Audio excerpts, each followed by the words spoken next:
Existe um pequeno número de precursores, o mais ilustre deles é um paraibano de nome Deodato Borges, que criou, com base numa novela de rádio, o Flama, que foi o primeiro super-herói nordestino.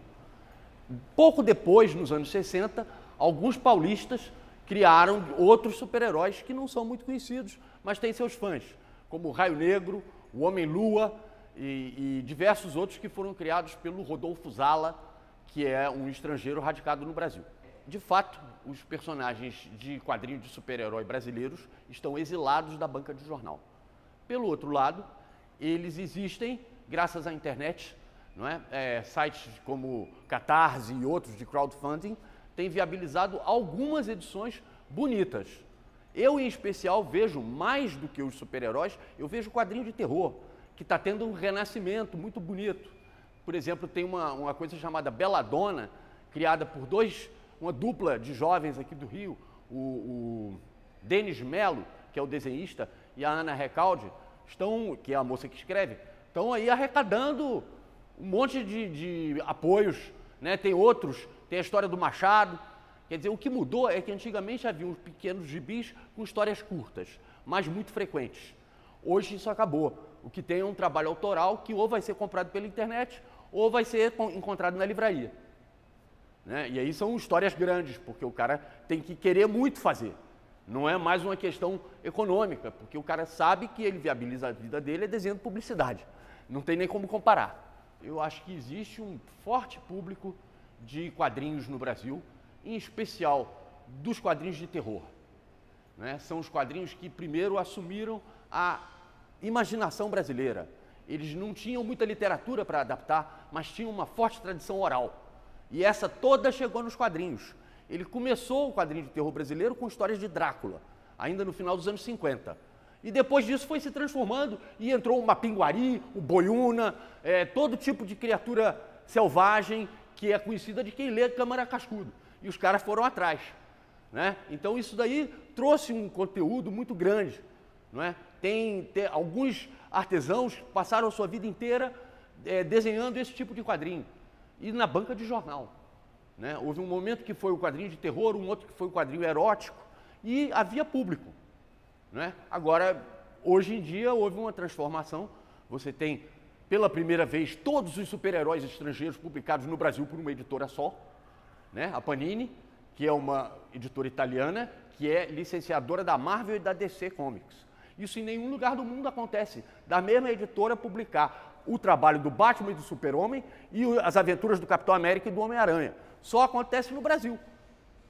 Né? Então, houve uma colonização da banca de jornal e o que há hoje de quadrinho brasileiro é autoral, vai para a livraria ou vai para a internet. O Vigilante Rodoviário foi uma história em quadrinhos também, além de ser um seriado feito para televisão e era filmado. Né? Agora, você fazer super-heróis demanda efeitos especiais e orçamentos que só hoje, mesmo no cinemão, né, você consegue fazer com uma certa credibilidade. O preço do filme dos Vingadores é algo que está fora do alcance de uma produtora nacional. Né? Então, para você fazer, tem que dar um outro tratamento, possivelmente na televisão, e descobrir uma maneira de não fazer tão caro. Porque vai ser muito difícil botar um filme baseado num herói desconhecido. O Raio Negro, por mais que eu goste dele, ou meia dúzia de outros gostemos, não é? É um personagem que não se compara a popularidade dele com a do Homem-Aranha e do Capitão América, por todos os outros motivos.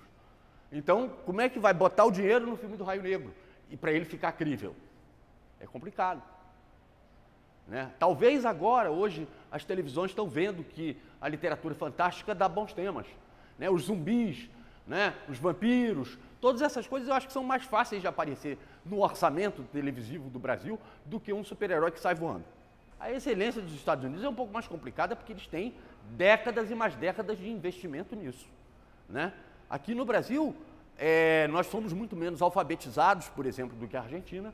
Então a indústria de quadrinhos no Brasil é bem mais frágil do que a indústria de quadrinhos na Argentina. Né? E agora, pelo outro lado, você tem uma capacidade criativa muito grande. Tem pessoas que conseguiram tirar leite de pedra, realmente. E eu acho que se houver uma estrutura empresarial organizada por trás, funciona. Toda vez que isso aconteceu, houve boas editoras publicando quadrinho nacional, né? Desde a editora VEC com seus quadrinhos de terror, até os caras do Chiclete com Banana lá em São Paulo, que a crítica à questão econômica, né, as nossas moedas e maluquices inflacionárias todas acabaram. Um monte de editoras de tamanho médio.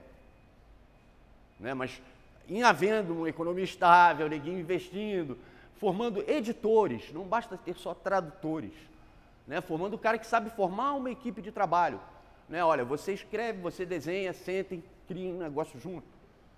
Entendeu? Tem que ter essa figura, que é o responsável pelo sucesso do quadrinho americano.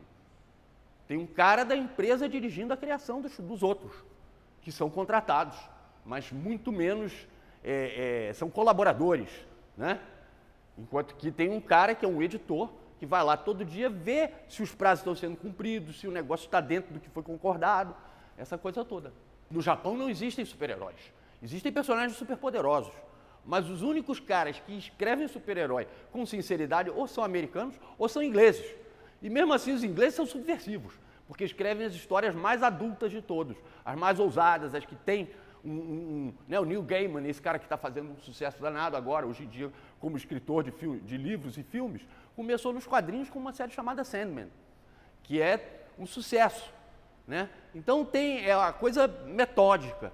Né? Esse modelo do super-herói, ele pode ser escrito com sinceridade, eu acho que por essas pessoas. Aqui no Brasil, falta fazer outras histórias. Eu acho que, pessoalmente, eu gosto muito de quadrinhos de aventura em geral. Acho que tanto o terror, como a história de Canudos pode ser contada em quadrinhos, como não toda uma série de tradições populares podem encontrar o caminho do gibi. Eu acho que falta mesmo o capital junto com o pensamento organizado para fazer um produto. Já até houve. Toda vez que houve, vendeu. Né? Por exemplo, essa editora Grafipar, que era uma editora especializada em gibis eróticos, tinha diversos títulos, todos eles tinham que ter alguma coisa de erotismo, levemente ou não. Né? Então tinha uma história de terror erótica, uma história de cowboy erótica, um gibi de cangaceiro erótico. Tudo isso eles tinham, e tinha um camarada que estava lá acompanhando. A coisa chegou a ser tão forte que em Curitiba houve uma vila dos desenhistas. Os caras fluíram de diversos lugares do Brasil para morar em Curitiba fazendo quadrinhos. Né? E o negócio durou um bom tempo. Então, né, essa hoje é a editora que melhor se fala, porque tinha diversos roteiristas de categoria, entre os quais Paulo Leminski, o poeta. Entendeu?